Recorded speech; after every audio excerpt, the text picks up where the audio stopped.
Ion Duryodhan गृह में वा त्यागे, दुर्योधन गृह में वा त्यागे, साग विदुर घर पावायन हरि हो, साग विदुर घर पावायन, श्रीमन्नारायण नारायण नारायण, श्रीमन्नारायण नारायण नारायण, लक्ष्मी नारायण नारायण नारायण, लक्ष्मी नारायण नारायण नारायण, श्रीमन् नारायण नारायण नारायण, श्रीमन्नारायण नारायण नारायण, श्रीमन् सबरी की बेर सुदामा के तंदुल, सबरी की बेर सुदामा के तंदुल, रुचि रुचि भोग लगावायन हरि हो, रुचि रुचि भोग लगावायन, श्रीमन् नारायण नारायण नारायण, श्रीमन्नारायण नारायण नारायण, लक्ष्मी नारायण नारायण नारायण, लक्ष्मी नारायण नारायण नारायण, श्रीमन्नारायण नारायण नारायण, श्रीमन्नारायण नारायण नारायण, श्रीमन् सरजू के तीर अयोध्या नगरे, सरजू के तीर अयोध्या नगरे, श्री राम लखन अवतारायन हरि हो, चारों भैया अवतारायन, श्रीमन् नारायण नारायण नारायण, श्रीमन् नारायण नारायण नारायण, लक्ष्मी नारायण नारायण नारायण, लक्ष्मी नारायण नारायण नारायण, श्रीमन्नारायण नारायण नारायण, श्रीमन् नारायण नारायण नारायण, श्रीमन् बोल वृंदावन बिहारी लाल की जय। नारद जी महाराज आए, बोले क्या बात है व्यास जी, आपका चेहरा उतरा हुआ क्यों है, आप उदास क्यों हैं, लगता है कि आप कितना बड़ा दुख का पहाड़ आपके ऊपर टूट गया है। आपने तो ग्रंथों की रचना किया, शास्त्रों की रचना किया, पुराणों की रचना किया, जिसको करने के बाद प्रसन्न होना चाहिए। क्यों किया? प्राणियों के कल्याण के लिए किया, लेकिन आप तो उदास हैं। व्यास जी महाराज बोले, हे नारद जी महाराज, सबसे पहले स्वागत करता हूँ आपका। अर्घ दिए, आचमनी आसन दिए महाराज, भोजन दिए, पर सब कुछ हो गया। उसके बाद बोले कि हे नारद जी महाराज, मेरी चिंता का कारण आपसे अधिक कौन बता सकता है। आप बढ़िया से पता लगा सकते हैं मेरे चेहरे को देखकर कि मैं क्यों चिंतित हूँ और किस लिए चिंतित हूँ। व्यास जी नारद जी महाराज बोले, देखिए हे व्यास जी महाराज, देखिए आपने ग्रंथों पुराणों की रचना तो कर दिया है प्राणियों के कल्याण के लिए, लेकिन जो कल्याण करती है भगवान की चरित्र, भगवान की लीला, वो मेन सार अभी तक रचना नहीं हुई है। क्योंकि राम नाम के बिना, राम के चरित्र के बिना, प्रभु कृष्ण के चरित्र के बिना, कथा के बिना मानवों का कल्याण कैसे होगा? आपको भी प्रसन्नता कैसे मिलेगी? कुछ न कुछ कमी रह गई है महाराज। क्योंकि देखिए आता है कि राम नाम कोई अंक है, बाकी है सब शून, अंक गयो कछु हाथ नहीं, अंक रहे 10 गुण। राम नाम कोई अंक है, किसी कॉपी पर 00 आप लिखते जाइए महाराज, कोई संख्या बनेगी? केवल 0 बिठाइए, पूरे कॉपी भरिएगा, कोई संख्या नहीं बनेगी। लेकिन जैसे ही सबसे पहले किसी भी अंक को बिठा दीजिए, 1 से लेकर 9 तक महाराज, किसी भी अंक को, उसके बाद वही 0 जो पहले बेकाम था, बेकार था, उसी 1 0 को लाइए महाराज। 1 के बाद 1 0 लाइए, 10 हो गया। उसके बाद जितना 0 बिठाइएगा, जितना शून्य बैठाइएगा, उतना 10 गुना वैल्यू उसका हो जाएगा। 10 के बाद 1 0 100, 100 के बाद 1 0 1000, कितना पावर वही 0 में आ गया। जो पहले निर्बल था अंक के बिना, ये अंक के बिना निर्बल था, कुछ नहीं था, शून्य था, अंक आते ही 10 गुना पावर आ गया महाराज। उसी तरह हम लोगों का जिंदगी है, ये जीवन है। हाथी घोड़ा सब कुछ है, गाड़ी घोड़ा मोटर कार महाराज, धन दौलत, लेकिन अगर राम नाम का भजन नहीं है तो इसका कोई महत्व नहीं है। अगर जीवन में राम नाम रूपी अंक नहीं है, कृष्ण नाम रूपी अंक नहीं है, तो जीवन निरर्थक है, व्यर्थ है महाराज। तो व्यास जी महाराज को कुछ समझ में आए कि नहीं, प्रभु का चरित्र जो है सो कहीं न कहीं छूटा है। नारद जी महाराज बोले, हे व्यास जी महाराज, पूर्व जन्म में मैं एक दासी का पुत्र था, दासी का बेटा था। मेरी माँ जो थी वो दासी का काम किया करती थी, प्रत्येक घर में जाकर झाड़ू पोछा, गौ धोना, ये सब काम थी मेरी माँ को। तो क्या हुआ महाराज, मैं घर में रहता था। एक बार की बात है कि चातुर्मास व्रत करने वाले महाराज, चातुर्मास व्रत करने वाले कुछ साधु संतों का आगमन हुआ मेरे गांव में, और उसमें मेरी माँ बहुत व्यस्त थी, दासी का काम करने में इतनी व्यस्त थी कि बोली कि बेटा हम तो नहीं जा सकेंगे, लेकिन तुम जाओ, साधु संतों की सेवा करो। 4 महीना चातुर्मास व्रत जब चलता है, 4 महीना संत रुक जाते एक ही जगह पर महाराज, प्रेम से भजन करना, सत्संग करना, भोजन करना। तो नारद जी महाराज को माता जी रख दिए कि जाओ बेटा तुम सेवा करो। नारद जी महाराज आ गए, प्रत्येक दिन संतों की सेवा करने लगे। संत उठते तो स्नान करवा देते, कपड़ा साफ कर देते, भोजन बना देते, प्रसादी पवा देते महाराज। उसके बाद संत लोगों का काम ही क्या है, कथा कहना। तो कथा जब कहते थे तो नारद जी महाराज सुनते थे, आखिर वहीं रहना ही था। तो कथा इतना श्रवण किए महाराज कि उनका मन लग गया कथा में। सज्जनों, समय बीतता गया, समय एक जैसा नहीं रहता है। 4 महीना बीत गया समय। अब सारे साधु महात्मा जब जाने लगे महाराज, तो उस समय नारद जी महाराज आके चरणों में गिर पड़े, महंत जी के चरणों में। महाराज महंत जी के चरणों में जब गिर पड़े महाराज, त्राहिमाम, बोले क्या हुआ बेटा, हम लोग तो जा रहे हैं, क्या कष्ट हुआ है तुमको।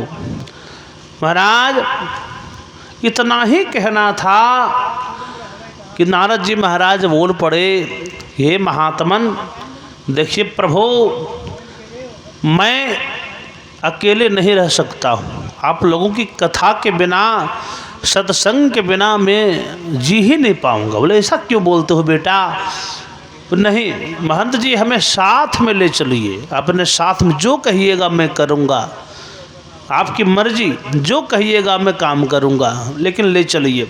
महाराज महात्मा जी बोले नहीं, एक बुढ़िया औरत का सहारा तुम्हारी माता जी कह देती है तो मैं लेके जा सकता हूँ, तुम्हारी बात से मैं लेके नहीं जाऊँगा, क्योंकि तुमको यदि आज मैं लेके चला जाता हूँ तो तुम्हारी माँ हर जगह कहेगी कि संत लोग जो होते हैं बड़े कठोर होते हैं। मैंने दिया था बेटा की सेवा करना, तो बेटा को जोगी बना के साथ में ले गए, तो अपमानित मैं हम लोग नहीं होना चाहते हैं। बेटा जब माता जी से आज्ञा लेकर आओ, परमिशन लेकर के आओ। नारद जी महाराज जान गए कि माता जी तो कभी नहीं कहेगी कि जाने, संत के साथ में चल जाओ बेटा। तो गुरु जी कुछ मंत्र बताइए, उपाय बताइए, मुझे भगवत प्राप्ति कैसे होगी, भगवान की कृपा मुझे प्राप्त कैसे होगी। साधु संत बोले बेटा इस तरह धैर्य अधीर मत हो, धैर्य मत खोवो, लो मैं मंत्र देता हूँ। मंत्र दे दिए क्या कि ओम नमो भगवते वासुदेवाय, ओम नमो भगवते वासुदेवाय, ओम नमो भगवते वासुदेवाय, ओम नमो भगवते वासुदेवाय, ओम नमो भगवते वासुदेवाय, ओम नमो भगवते वासुदेवाय, ओम नमो भगवते वासुदेवाय, ओम नमो भगवते वासुदेवाय, ओम नमो भगवते वासुदेवाय, ओम नमो भगवते वासुदेवाय। बोल बांके बिहारी लाल की जय। लई बोल आनंद कंद भगवान की जय। सज्जनों नारद जी महाराज मंत्र ले लिए और घर चल दिए।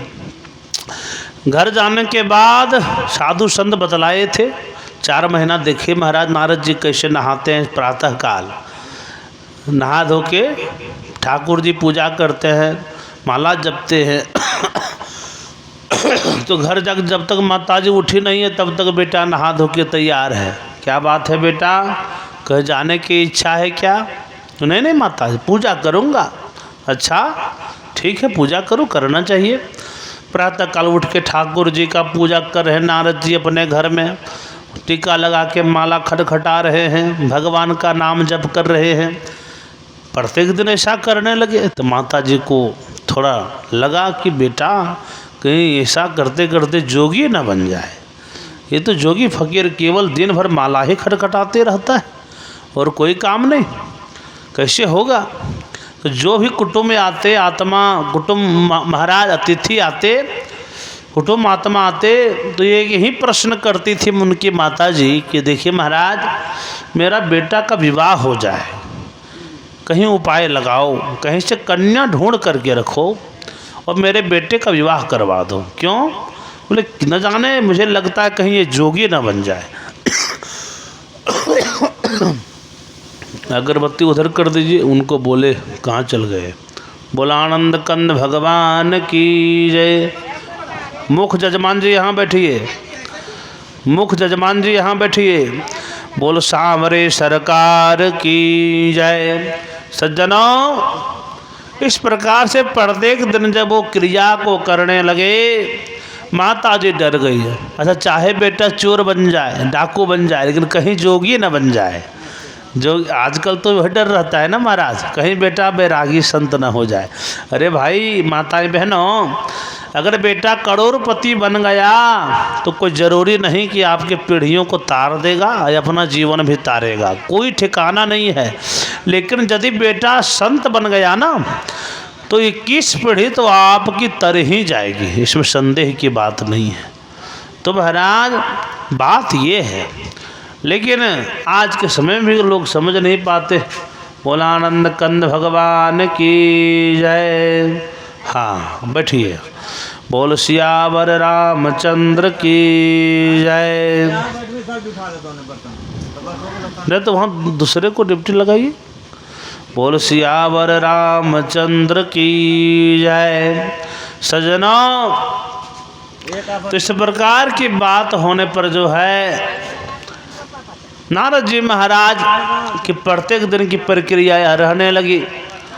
अब नारद जी महाराज जैसे सुनते कि मेरी माँ मेरे लिए कन्या ढूंढ रही है, विवाह करवाने के बारे में सोच रही है, तो उनका धड़कन और भी तेज हो जाता। पहले सोच रहे थे कि माता जी पधारेगी, वैकुंठ तो मैं घर छोड़ के जाऊंगा, स्वतंत्र हो जाऊंगा, कोई रोकने टोकने वाला नहीं रहेगा। लेकिन जब यदि मेरा शादी हो गया तो पहले माता जी पधारेगी, फिर देवी जी पधारेगी, जीवन तो पधरवाने में ही पार हो जाएगा। भजन कैसे होगा, कैसे घर छोड़ के जा पाऊंगा, कुछ समझ में बात नहीं आ रही है। नारद जी महाराज चिंतित हो गए। अब एक दिन की बात है, देखिए प्रभु की लीला बड़ी विचित्र होती है। एक दिन की बात है महाराज, जो उनकी माता जी दासी की काम करके लौट रही थी महाराज, तो उसी समय जो है सो मार्ग में किसी सर्प ने उनको डस लिया। माता जी की तो मृत्यु हो गई। माता जी पधार गई। नारद जी महाराज जैसे यह समाचार सुने, अंदर से तो उनको लगा कि चलो कोई रोकने टोकने वाला तो नहीं है, लेकिन बाहर से रोने लगे। समाज भी क्या कहेगा, और माता है, माँ की ममता भी है। रोने लगे महाराज।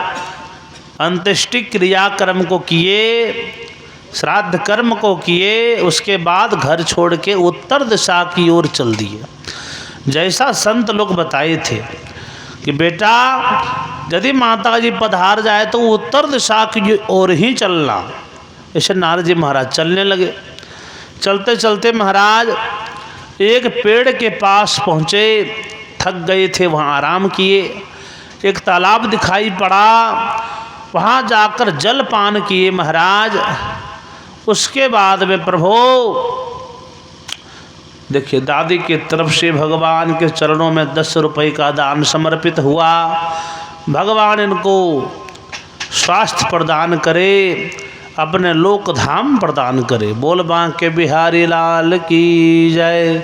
सज्जनों, अब इस प्रकार से नारद जी महाराज जल पान करके आए और जैसे नेत्र बंद किए तैसे भगवान की छवि आ गई। जब तो करते ही जा रहे थे, भगवान की छवि आ गई तो वो तो बड़े खुश हो गए, प्रसन्न हो गए। वाह प्रभु दर्शन दे दिए, जगत पिता दीनानाथ आपने दर्शन दे दिया, प्रसन्न हो गए। इधर उधर महाराज परेशान, तुरंत छवि को गायब कर दिए भगवान। अब तड़पने लगे। अब आकाशवाणी हुई कि बेटा अभी पक्के भक्त तुम नहीं बने हो, थोड़ा सा दुख आता है तो तुम धैर्य खो देते हो। ऐसे भक्त का लक्षण नहीं है। भक्त क्या है, एक वृक्ष की तरह होना चाहिए। तृणादपि सुनीचेन तरोरपि सहिष्णुना यमानिना मान देना। वृक्षों से ज़्यादा सहनशील बनो महाराज। तृणादपि सुनीचेन, तृण कहते हैं तिनका को, उससे भी ज़्यादा नीच बनो, छोटा बनो। ये नहीं कि अहंकार में सबसे बड़े बन के बैठे हैं। तृणादपि सुनीचेन, भक्त का स्वभाव कैसा होना चाहिए। तृणादपि सुनीचेन, तृण से भी, तिनके से भी ज़्यादा अपने आप को नीचा मानो, और वृक्षों से भी ज़्यादा सहनशील बनो। वृक्ष क्या है, अगर बारिश होती तो भग नहीं जाता है, पत्थर पड़ता वो भी सहते हैं, पानी पड़ता वो भी सहता है वृक्ष, धूप उगता है 45 डिग्री तो वो भी सहन करता है महाराज। तो तभी वो ऐसे वृक्ष में सुंदर सुंदर फल आता है। वो भग जाएगा महाराज तो कैसे फल आएगा। तो सहनशील, जो प्रत्येक दुख में हो व सुख में हो, कहता है कि दुख में तड़पो नहीं, सुख में फूलो नहीं। दुख में तड़पो नहीं, सुख में फूलो नहीं।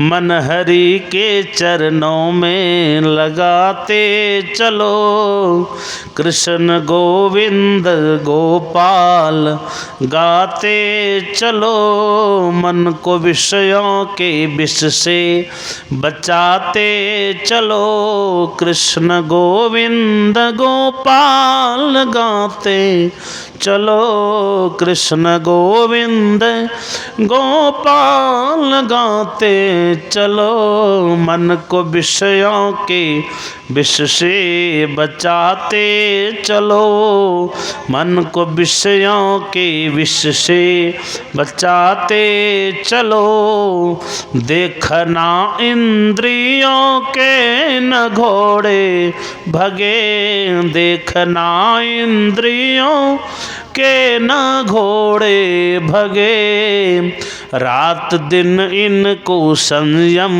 के कोड़े लगे, रात दिन इनको संयम के कोड़े लगे, मन हरि के चरणों में लगाते चलो, मन प्रभु के चरणों में लगाते चलो, कृष्ण गोविंद गोपाल गाते चलो, मन को विषयों के विष से बचाते चलो। बोल बांके बिहारी लाल की जय। भक्तों का स्वभाव होना चाहिए कि अगर दुख भी आए, यदि दुख भी आए तो उसको सहन करना है, और महाराज दुख में घबराना नहीं है, क्योंकि धीरज धर्म मित्र अरु नारी, उसको किनारे कर दीजिए, हो गया। धीरज धर्म मित्र अरु नारी, आफत काल परखियों चारी। भगवान कृपा से धैर्य का, धर्म का, मित्र का कब परीक्षा होता है? आफत काल में। कौन सच्चा मित्र है ये सुख में नहीं, दुख में पता चलता है कि कौन आपका सच्चा मित्र है। महाराज तो ये सब नारी, स्त्री की परीक्षा दुख में होता है। दुख आ गया तो नारी, स्त्री कितनी आपको सपोर्ट कर रही है, कितनी चाहत है उस दुख में। महाराज पति पत्नी का स्वभाव होना चाहिए कि पति के दुख में भी साथ में रहे और सुख में भी साथ में रहे, तभी पति पत्नी महाराज उसी का जीवन खुशमय होता है, सुखमय होता है, दूसरा कोई उपाय नहीं। महाराज दिन बीतते गया, नारद जी महाराज आकाशवाणी जब सुने घबरा गए कि नहीं। आकाशवाणी बोला बेटा और तपस्या करो, ऐसे घबराना नहीं चाहिए, भक्तों का स्वभाव ये नहीं है। नारद जी महाराज फिर से तपस्या करने बैठ गए।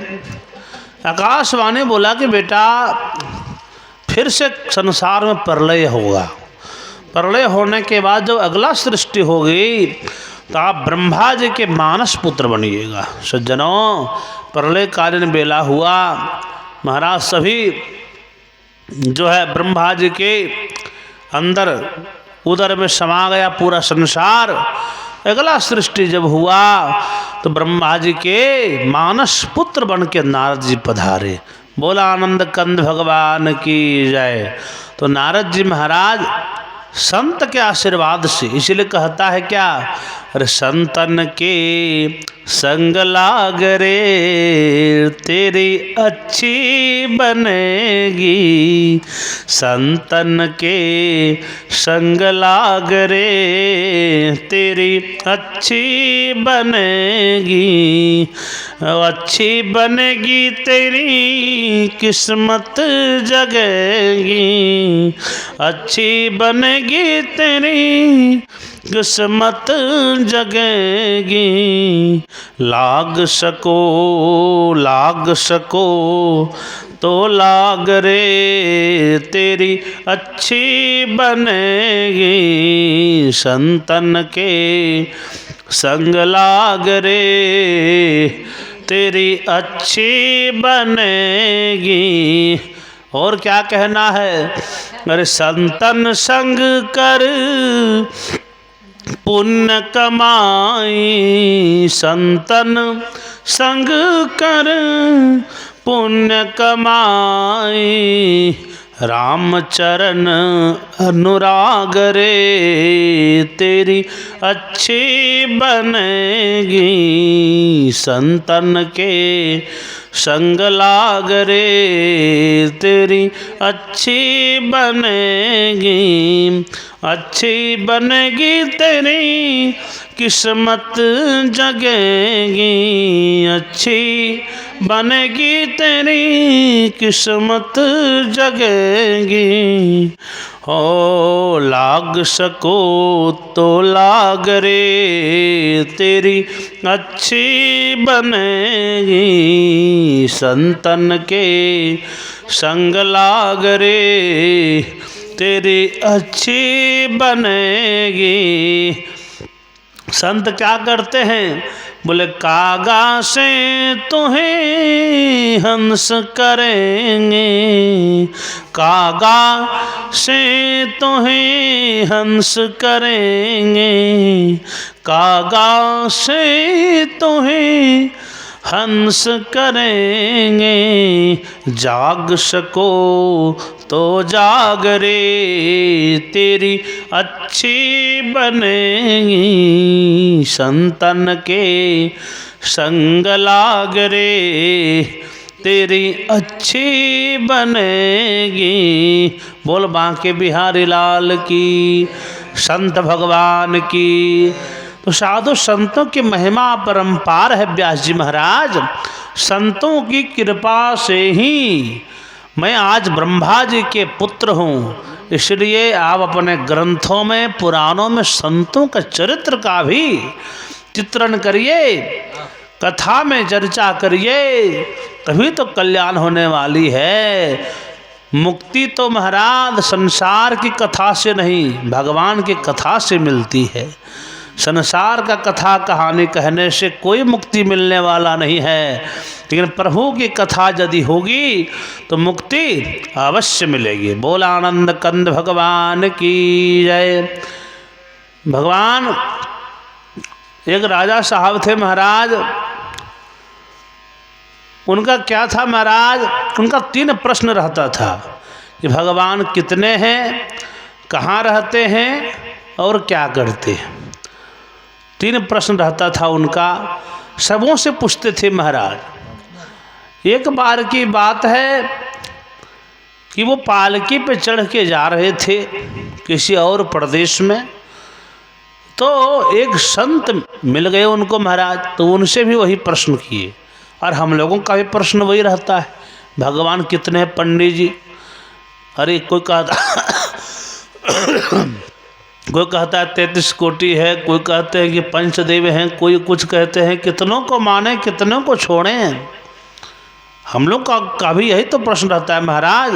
महात्मा जी से प्रश्न कर दिए। महात्मा जी बोले क्या बात है राजन, प्रश्न तो बढ़िया है लेकिन पूछने का तरीका आपका बढ़िया नहीं है। क्यों महाराज? क्योंकि आप हैं पालकी पे और हम हैं नीचे खड़ा। तो कथा जो है न सज्जनों, देखिए जब कहीं पर आप कुछ लेने जाते हैं तो खाली पात्र लेके लेने जाते हैं ना। कोई दही दे रहा है तो कटोरी लेके जाना है तो भरा कटोरी तो चाहिए नहीं, वहाँ खाली कटोरी चाहिए। अरे खाली कटोरी लेके जाइएगा महाराज, तभी तो आनंद आपको उस कटोरी में देगा, दही देगा, दूध देगा, मलाई देगा। उसी पे महाराज अगर भरा कटोरी लेके जाइएगा तो उसमें जो डालेगा सो गिर जाएगा, रहेगा तो नहीं। उसी तरह हम लोगों का हृदय है, हम लोगों के हृदय में हम लोग समझ लेंगे कि महाराज हम बहुत जान रहे हैं। अगर हम सोच लेंगे हनुमान जी से बड़ा कोई वक्ता है संसार में? कोई नहीं। फिर भी वो श्रोता बनते हैं राम जी की कथा में, प्रभु की कथा में। और आप लोगों से पहले भी यहाँ पर कोई पहुँचा है तो हनुमान जी है। प्रभु चरित्र सुनबे को रसिया, राम लखन सीता मन बसिया। जो अपने कथा में जो सुनने आते हैं, कथा जो श्रवण करने आते हैं, अगर वो सोच लें कि मैं पूरा जानता हूँ, कोई भी रहे, हम रहे या कोई रहे महाराज, सुनने गए अगर सोच रहे हम बहुत जानते हैं, हमसे एक क्या एक कथा कितनों बारी सुन चुके हैं, ऐसे है वैसे है, तो महाराज कथा समझ में नहीं आएगी, क्योंकि पात्र भरा हुआ है। ज्ञान का पात्र, हृदय का पात्र अगर खाली नहीं रहेगा तो हम लोग कहाँ रखेंगे? उस कथा की वाणी को रखने की जगह तो होना चाहिए, बिना जगह का रहेगी कहाँ? बोल बांके बिहारी लाल की जय। और वैसे भी बारिश जब होती है ना, तो महाराज पानी तो हर जगह पड़ता है, बारिश का बूंद तो हर जगह, पूरा टाण में बारिश हो रहा है महाराज, लेकिन पानी ठहरेगा कहाँ? जहाँ पे गहराई है, जहाँ पे महाराज गहराई है पानी ठहरते भी वहीं है। उसी तरह महाराज हृदय रूपी पात्र को जब तक कोई खाली नहीं करेगा तब तक काम नहीं होता है। बोल आनंद कंद भगवान की जय। सज्जनों, इस बार की बात है महाराज, तो संतों की कृपा से राजा साहब के 3 प्रश्न। महंत जी बोले महाराज कि ठीक है, आपके सारे प्रश्नों का उत्तर दूंगा, लेकिन यह भी सुनना है कि महाराज सभी ग्रामवासियों के साथ में सुनना है, जैसा आप कहें। राजा साहब बोले महात्मा जी, मेरी इच्छा है कि सभी लोगों के सामने ही वो कथा हो जाए तो और आनंद आता। ठीक है, कितना दिन का समय चाहिए? बोले 15 दिन का समय। 15 दिन का समय ले लो राजन, व्यवस्था करो। राजा साहब ढिंढोरा पिटवा दिए कि महाराज ऐसे ऐसे संत आए हैं, उनकी प्रवचन हम लोग श्रवण करेंगे, आप लोग पधारिए इस तारीख को।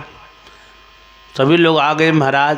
तब तक इधर महात्मा जी जब कुटिया में थे तो वहाँ पर इन्होंने क्या किया कि उनके बगल के खेत में जो है एक किसान आते थे प्रत्येक दिन काम करने। तो महात्मा जी को लगा कि किसान आता है, राजा को जवाब भी देना है तो बढ़िया तरीके से दिया जाए तो और भी आनंद आता। किसान को बोला कि ज़रा भाई, महात्मा जी बुलाए, किसान आ गया। क्या बात है महाराज? बोले तुम साधु बन जाओ। तो साधु महाराज, बाल बच्चा है, हम कैसे साधु बन सकते हैं? आप हैं, चलिए, आपका जीवन ही ऐसा है शुरू से ही, मैं विवाह करके साधु कैसे बन जाऊं? घर परिवार कैसे छोड़ दूं? तो नहीं, बनने कह रहे हैं, साधु होने में तो दिक्कत है, मन साधु होने में दिक्कत है ना। इंद्रियों पर विजय प्राप्त जो करता है वही साधु बन सकता है, लेकिन बनने में क्या दिक्कत है?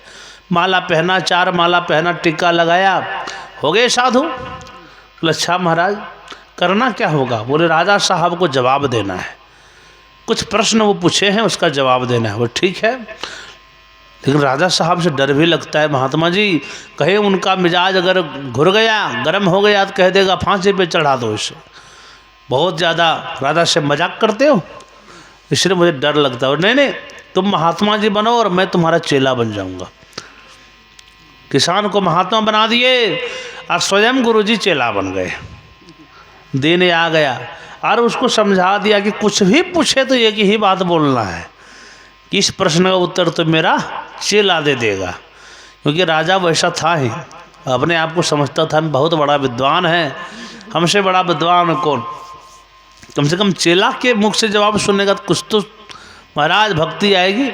संतों का काम ही यही है, ज्ञान देना, किस तरीका से देगा वो संत ही जान सकते हैं। पहुंच गए महाराज, 15वां दिन पूर्ण हुआ। प्रश्न आरंभ कर दिया राजा ने कि महाराज भगवान कितने हैं? राजा साहब को लगा कि इस बार तो 2 आए हैं, उस दिन तो 1 थे, चलिए कोई बात नहीं, कोई होंगे। प्रश्न करो राजन, भगवान कितने हैं? जो किसान था उससे प्रश्न किया। किसान बोला कि राजन इस प्रश्न का उत्तर तो मेरा ये चेला दे देगा। बोला गुरुदेव इतना दिन प्रतीक्षा करवाए और आज कहते हैं इसका उत्तर मेरा चेला दे देगा, ऐसा क्यों? कैसे दिन के लिए इतना इंतजार किया? भाई तुमको प्रश्न का उत्तर जानना है ना राजन? हाँ प्रभु। मोती लाओ, कुछ मोतियों को लाओ, राज खजाने में होगा। राजा साहब मोतियों को ले आए, बोले गिनती करो। राजा साहब गिनती करने लगे, एक मोती उठा करके बायां हाथ में रखे बोले 1, फिर उठाए बोले 2, फिर उठाए बोले 3। महात्मा जी बोले आपको गिनते नहीं आता है क्या? कैसे गुरुदेव कैसे बोल रहे हैं आप? बोले फिर से गिनती करिए, एक उठाए बोले एक, फिर एक उठाए बोले दो। तो दो कहाँ है? वो तो एक ही आप है, हाथ में तो एक है, आप दो बोल रहे। महाराज है तो एक ही वो। हाँ, उसी चीज़ को आपने दो बार उठा लिया तो दो बोल दिया, लेकिन है तो एक ही है ना वो। फिर एक उठाया बोला तीन, बोला तीन कहाँ, वो एक है। आपने 3 बार चूंकि उसको स्पर्श किया, 3 बार उठाया, उस गिनती को 3 बार किया, उस चीज़ को 3 बार पढ़ा, 3 हो गया, लेकिन है तो एक ही वो। राजा साहब को बात समझ में आ गई कि भगवान सही में तो एको ब्रह्म द्वितीयो नास्ति। महाराज दूसरा प्रश्न था राजा साहब का कि भगवान रहते कहाँ हैं? महात्मा जी बोले राजन प्रश्न तो तुम्हारा बहुत अच्छा है, लेकिन अरे कुछ जलाहार फलाहार की व्यवस्था है कि नहीं? हम लोग इतने दूर से आए हैं, तुम्हारे राजपाट में आए हैं, क्या है व्यवस्था? राजा साहब बोले क्या चाहिए गुरुदेव, जो आप कहिएगा वही आ जाएगा। बोले दूध मंगाओ। तो एक पात्र में, बड़े पात्र में दूध मंगाए महाराज। दूध आ गया, महात्मा जी बैठे थे, दूध का पात्र जब रखा तो उसमें हाथ डाले महात्मा जी और हाथ घुमाने लगे, चारों तरफ हाथ घुमाने लगे। राजा साहब को लगा कि कुछ गिर गया होगा, ढूंढ रहे महाराज। क्या बात है महात्मा जी, आप क्या ढूंढ रहे हैं इसमें? नहीं राजन, मैंने सुना है कि दूध में घी भी रहता है, तो मुझे इच्छा है कि बहुत दिन दूध पिया हूँ, आज घी खाने की इच्छा है, तो वही घी को ढूंढ रहा हूँ किधर है, वो घी को निकाल के खा जाऊँगा। सुना है मैंने, अरे ऐसा होता भी है, दूध में ही घी है, तो मुझे लगा खोज करके उसको खा जाऊँगा। राजा साहब बोले महात्मा जी कैसी बात कर रहे हैं आप बच्चों वाले? बोले क्या हुआ? दूध में घी रहता तो जरूर है इसी में, लेकिन उसका ऐसे थोड़ी प्राप्त होती है, तो उसकी प्रक्रिया है। दूध से दही बनाइएगा महाराज, मक्खन निकालिएगा उसका, मथिएगा उसको महाराज, तब जाके अग्नि में तपाइएगा, तब जाके अंतिम में घी प्राप्त होगी। ऐसे थोड़ी महाराज। मतलब वही तो मैं कह रहा हूँ राजन, जिस तरह से दूध के कण कण में घी व्याप्त है लेकिन मिलती नहीं है इतनी आसानी से, उसी तरह संसार के कण कण में परमेश्वर व्याप्त है। कण कण में, ऐसा कहीं नहीं जहाँ भगवान नहीं है, लेकिन इतने आसानी से मिलते नहीं हैं। परीक्षा देनी पड़ती है, ज्ञान के अग्नि, ज्ञान में जमना पड़ता है, वैराग्य में तपना पड़ता है, तपस्या करनी पड़ती है, नाम जप करना पड़ता है, तब जाके भगवान का दर्शन होता है। कोई भी कह दे मुझे भगवान नहीं दिख रहे, तो ऐसा थोड़ी होता है महाराज। बोला आनंद कंद भगवान की जय। लोग क्या है कि भगवान भी कमी निकालने के लिए चल देते महाराज। 2 मित्र थे, कॉपी कलम लेके निकल दिए महाराज कि भगवान इतनी बड़ी संसार की रचना किए हैं, तो कहीं न कहीं कुछ कमी को तो रखे ही होंगे। ऐसा नहीं कि मतलब महाराज हम लोग जब काम करते हैं तो एक जग करवाते हैं, कोई भी काम करवाते हैं तो उसको भी सफल करवाने में हम लोग असफल हो जाते हैं, थोड़ा मोड़ा कुछ ना कुछ घटी बड़ी हो ही जाता है। तो भगवान कितनी बड़ी रचना में कुछ तो कमी रह गई होगी ना। दोनों मित्र चल पड़ा भगवान की कमी देखने। महाराज आगे बढ़े तो एक लौकी का लता देखे, कद्दू का जो लता रहता है। महाराज बोले देखो मित्र इतना सुंदर लता है, और महाराज लेकिन इतना मोटा इसमें कद्दू का फल जो है भगवान लगा दिए। सबसे बड़ी कमी देखो, इसमें कम से कम महाराज इतना मोटा ताज़ा फल है तो इसकी टहनियों कम से कम बड़ा मोटा हो, कम से कम इतनी कमज़ोर टहनियों में इतना मोटा फल। गलती नंबर 1 लिखो। थोड़ी दूर आगे बढ़ा तो ये आम का पेड़ देखा, विशाल आम का पेड़। पहुंच गए दोनों मित्र महाराज। बोले लिखो गलती नंबर 2। बोले क्या हुआ मित्र? बोले देखो इसमें फल इसका देख रहे हो? बोले हाँ देख रहे। कितना बड़ा है? बोले एकदम छोटा छोटा फल है, और जड़ तना मूल देखिए कितना मोटा मोटा इसका पेड़ का साइज है, टहनियों का, डालियों का, शाखाओं का, विशाल विशाल शाखाएं हैं महाराज। और फल देखिए तो मात्र 50-100 ग्राम का, 200 ग्राम का फल है। ये भी गलती है भगवान की। इसमें कम से कम महाराज वो वाला 5 किलो का फल जो उसमें लगा था 45 टहनियों में, ये इसमें होना चाहिए। भगवान ने गलती की है। कौन बोलता है गलती नहीं करते हैं। तब तक पवन देव चले, ऊपर तो देख ही रहा था। पवन देव चले महाराज, पवन देव चले तो ऊपर से महाराज एक कच्चा आम जो है वो 150 ग्राम का उसके नासिका के ऊपर भाग में गिर गया। महाराज वो धड़ाम से गिर पड़ा, महाराज मूर्छित हो गया। मित्र जब होश में उसको लाया पानी छिड़क के, क्या हुआ मित्र, गलती क्या है, तो गलती सब मिटा दो। अरे भाई 150 ग्राम का फल गिरा तो ये हाल हो गया, अगर वो 5 किलो का फल गिरता तो आज मेरा गोविंदा नम हो ही जाता। बोल वृंदावन बिहारी लाल की जय। तो महाराज भगवान की रचना संरचना में कहीं कमी नहीं है, लेकिन हम लोग कमी निकालते हैं। भगवान तो संपूर्ण है, परिपूर्ण है, और हम लोग कभी पूर्ण नहीं हो सकते। हम लोग सदैव अधूरे ही रहते हैं।